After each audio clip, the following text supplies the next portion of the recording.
हाँ जी बेटा जी, ਆਪਾਂ ਕਰਦੇ ਪਏ ਸੀਗੇ ਚੈਪਟਰ ਨੰਬਰ 4। ਹੁਣ ਆਪਾਂ ਡੈਫ ਓਲੰਪਿਕਸ ਕਰ ਰਹੇ ਸੀ ਬੇਟਾ। ਹੁਣ ਆਪਾਂ ਨੈਕਸਟ ਪੇਜ ਨੰਬਰ 84 ਤੋਂ ਹੁਣ ਸਟਾਰਟ ਕਰਨਾ ਡੈਫ ਦਾ।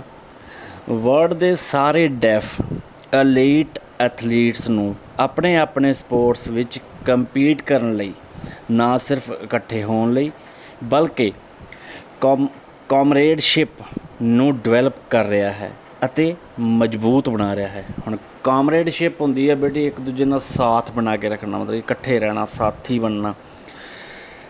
1985 ਤੋਂ ਸਮਰ ਵਿੰਟਰ ਡੈਫ ਓਲੰਪਿਕ ਵਿੱਚ CISS ICSD ਨੂੰ ਰਿਪਰੈਜ਼ੈਂਟ ਕਰਨਾ। ਡੈਫ ਓਲੰਪਿਕ ਵਿੱਚ ਐਥਲੈਟਿਕ ਪਾਰਟੀਸਪੇਸ਼ਨ ਪਿਛਲੇ ਸਾਲਾਂ ਨਾਲ ਰੈਗੂਲਰ ਵੱਧਦੀ ਗਈ। ਮਤਲਬ ਕਿ 1985 ਦੇ ਵਿੱਚ ਸਭ ਤੋਂ ਪਹਿਲੀ ਵਾਰੀ ਡੈਫ ਓਲੰਪਿਕਸ ਆਈ ਸੀਗੀ 1985 ਦੀ ਓਲੰਪਿਕਸ ਦੇ ਵਿੱਚ।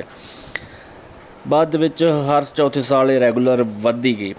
All India sports council of deaf new Delhi, ਜੋ ਕਿ ਡੈਫ ਸਪੋਰਟਸ ਲਈ ਨੈਸ਼ਨਲ ਐਪੈਕਸ ਬਾਡੀ ਹੈ, ਦੇ 55 ਸਪੋਰਟਸ ਐਸੋਸੀਏਸ਼ਨ ਵਿੱਚੋਂ ਇੱਕ ਹੈ, ਜਿਸ ਨੂੰ ਇੰਡੀਅਨ ਗੌਰਮੈਂਟ ਦੇ youth affair and sports department ਦੁਆਰਾ ਰੈਕੋਗਨਾਈਜ਼ਡ ਕੀਤਾ ਗਿਆ ਹੈ, ਜਿਸ ਦਾ ਅਰਥ ਹੈ ਦੇਸ਼ ਵਿੱਚ ਸਪੋਰਟਸ ਨੂੰ ਪ੍ਰਮੋਟ ਕਰਨਾ।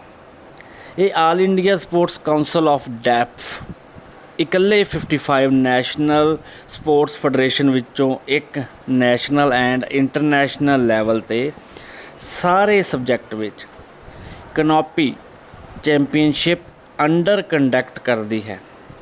ਡੈਫ ਓਲੰਪਿਕ ਗੇਮ ਸਭ ਤੋਂ ਵੱਡੀ ਇੰਟਰਨੈਸ਼ਨਲ ਓਲੰਪਿਕ ਈਵੈਂਟ ਹੈ, ਜਿਸ ਵਿੱਚ ਸਾਰੇ ਵਰਲਡ ਦੇ ਪਲੇਅਰ ਐਂਡ ਸਪੈਕਟੇਟਰਸ ਹੁੰਦੇ ਹਨ। ਪਲੇਅਰ ਤਾਂ ਤੁਹਾਨੂੰ ਬੇਟਾ ਪਤਾ, ਸਪੈਕਟੇਟਰਸ ਹੁੰਦੇ ਆ ਦਰਸ਼ਕ ਜਿਹੜੇ ਵੇਖਣ ਆਏ ਨੇ। ਇਹਨਾਂ ਗੇਮਸ ਨੂੰ ਅਸਲ ਵਿੱਚ ਇੰਟਰਨੈਸ਼ਨਲ ਸਾਇਲੈਂਟ ਗੇਮ ਵਜੋਂ ਜਾਣਿਆ ਜਾਂਦਾ ਹੈ। ਇਹ ਯਾਦ ਰੱਖਿਓ ਜੀ, MCQ ਆ ਸਕਦਾ ਵਾ। ਡੈਫ ਓਲੰਪਿਕਸ ਨੂੰ ਹੋਰ ਕੀ ਕਿਹਾ ਜਾਂਦਾ ਵਾ? International silent games. Deaf Olympics 2001 ਵਿੱਚ ਅਡੋਪਟ ਕੀਤਾ ਗਿਆ ਸੀ। ਡੈਫ ਓਲੰਪਿਕ ਨੂੰ ਪੈਰਾਓਲੰਪਿਕਸ ਗੇਮ ਐਂਡ ਓਲੰਪਿਕਸ ਗੇਮ ਦੇ ਬਰਾਬਰ ਦਾ ਸਟੇਟਸ ਦਿੱਤਾ ਗਿਆ ਸੀ, ਜੋ ਅਜੇ ਵੀ ਹੈ। ਉਸ ਤੋਂ ਬਾਅਦ ਬੇਟਾ ਆ ਜਾਣੇ ਜੀ aims and objectives of deaf Olympics are. ਪਹਿਲਾ ਹੈਗਾ ਜੀ successful summer and winter deaf Olympic ਦੇ ਆਰਗੇਨਾਈਜੇਸ਼ਨ ਦੀ ਸੁਪਰਵਾਈਜ਼ ਕਰਨ ਲਈ, ਮਤਲਬ ਕਿ ਸੁਪਰਵਾਈਜ਼ ਕਰਦਾ ਵਾ ਸਮਰ ਅਤੇ ਵਿੰਟਰ ਦੀ ਡੈਫ ਓਲੰਪਿਕਸ ਦੀ, ਵੀ ਸਹੀ ਤਰੀਕੇ ਨਾਲ ਹੋ ਸਕੇ।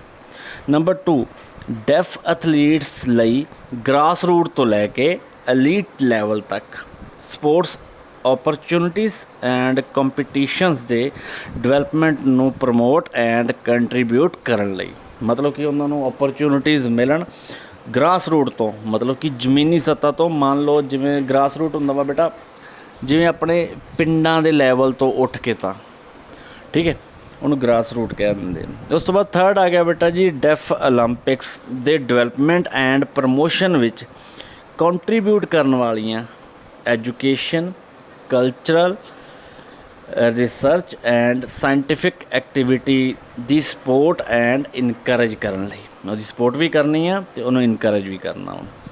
ਨੰਬਰ 4 ਹੈਗਾ ਜੀ ਦਾ ਵਰਲਡ ਐਂਟੀ ਡੋਪਿੰਗ ਏਜੰਸੀ। ਇਹ ਬੇਟਾ ਤੁਹਾਨੂੰ ਚੈਪਟਰ ਨੰਬਰ 10 'ਚ ਆਊਗਾ, ਡੋਪਿੰਗ ਆਊਗਾ ਟੋਪਿਕ।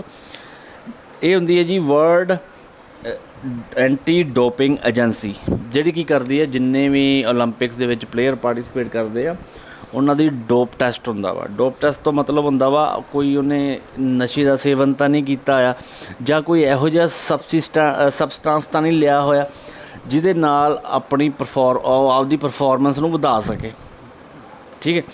ਉਹ ਇਹ ਜਿਹੜੀ ਐਂਟੀ ਡੋਪਿੰਗ ਏਜੰਸੀ ਆ, ਵਰਲਡ ਵਰਲਡ ਜਿਹਨੂੰ ਕਹਿ ਦਿੰਦੇ ਆ, ਇਹ ਸਾਰੇ ਡੈਫ ਐਥਲੀਟਸ ਲਈ ਡਰੱਗ ਫਰੀ ਸਪੋਰਟ ਇਨਵਾਇਰਮੈਂਟ ਨੂੰ ਪੂਰੀ ਤਰ੍ਹਾਂ ਲਾਗੂ ਕਰਨਾ ਇਹਦਾ ਕੰਮ ਹੁੰਦਾ ਵਾ, ਠੀਕ ਹੈ ਬੇਟਾ ਜੀ। ਹਾਂਜੀ ਬੇਟਾ ਜੀ, ਨੈਕਸਟ 5th ਪੁਆਇੰਟ ਹੈਗਾ ਜੀ aim and objective of deaf Olympics ਦਾ। ਡੈਫ ਐਥਲੀਟ ਲਈ political, religious, economic, disability, gender ਔਰ ਰੇਸ ਰੀਜ਼ਨਸ ਦੇ ਕਾਰਨ ਲਈ ਬਿਨਾਂ ਕਿਸੇ ਡਿਸਕ੍ਰਿਮੀਨੇਸ਼ਨ ਦੇ ਸਪੋਰਟਸ ਨੂੰ ਪ੍ਰਮੋਟ ਕਰਨਾ। ਨੈਕਸਟ ਬੇਟਾ ਆ ਗਿਆ ਜੀ concept of inclusion. It is need and implementations. Inclusive education disability ਵਾਲੇ ਚਿਲਡਰਨ ਨੂੰ ਜਾਗਰੂਕ ਕਰਨ ਲਈ ਅਤੇ ਸੇਮ ਰੂਫ ਦੇ ਅੰਡਰ ਆਮ ਬੱਚਿਆਂ ਨਾਲ ਲਰਨਿੰਗ ਡਿਫਿਕਲਟੀ ਪ੍ਰਤੀ ਇੱਕ ਨਿਊ ਅਪਰੋਚ ਹੈ। ਹੁਣ ਬੇਟਾ ਇਹ ਕੀ ਹੁੰਦਾ ਵਾ, ਜਿਹੜੇ ਆਮ ਨੋਰਮਲ ਬੱਚੇ ਆ ਉਹਨਾਂ ਨੂੰ ਇਨਕਲੂਸਿਵ ਵਾਲੇ ਜਿਹੜੇ ਬੱਚੇ ਹੁੰਦੇ ਆ, ਜਿਹੜੇ ਥੋੜ੍ਹੇ ਜਿਹੇ ਵੀਕ ਹੁੰਦੇ ਆ, ਉਹਨਾਂ ਨੂੰ ਇਹਦੇ ਅੰਡਰ ਲੈ ਕੇ ਆਉਣਾ, ਇੱਕੋ ਜਗ੍ਹਾ 'ਤੇ ਉਹਨਾਂ ਦੋਵਾਂ ਨੂੰ ਲੈ ਕੇ ਆਉਣਾ। ਇਹ ਕਿਸੇ ਵੀ ਏਰੀਆ ਵਿੱਚ ਉਹਨਾਂ ਦੀਆਂ ਸਟਰੈਂਥ ਔਰ ਵੀਕਨੈਸ ਦੀ ਪਰਵਾਹ ਕੀਤੇ ਬਿਨਾਂ ਕਲਾਸਰੂਮ ਐਂਡ ਕਮਿਊਨਿਟੀ ਵਿੱਚ ਸਾਰੇ ਸਟੂਡੈਂਟ ਦੀ ਪੋਟੈਂਸ਼ੀਅਲ ਨੂੰ ਮੈਕਸੀਮਾਈਜ਼ ਕਰਨ ਦੀ ਕੋਸ਼ਿਸ਼ ਕਰਨਾ।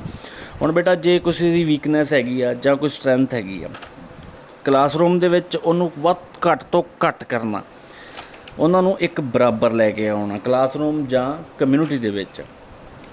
ਇਹ ਸਭ ਤੋਂ ਇਫੈਕਟਿਵ ਵੇ ਹੈ ਵਿੱਚੋਂ ਇੱਕ ਹੈ, ਜਿਸ ਵਿੱਚ ਇੱਕ ਇਨਕਲੂਸਿਵ ਐਂਡ ਟੋਲਰੈਂਟ ਸੁਸਾਇਟੀ ਨੂੰ ਪ੍ਰਮੋਟ ਕਰਨਾ ਹੈ।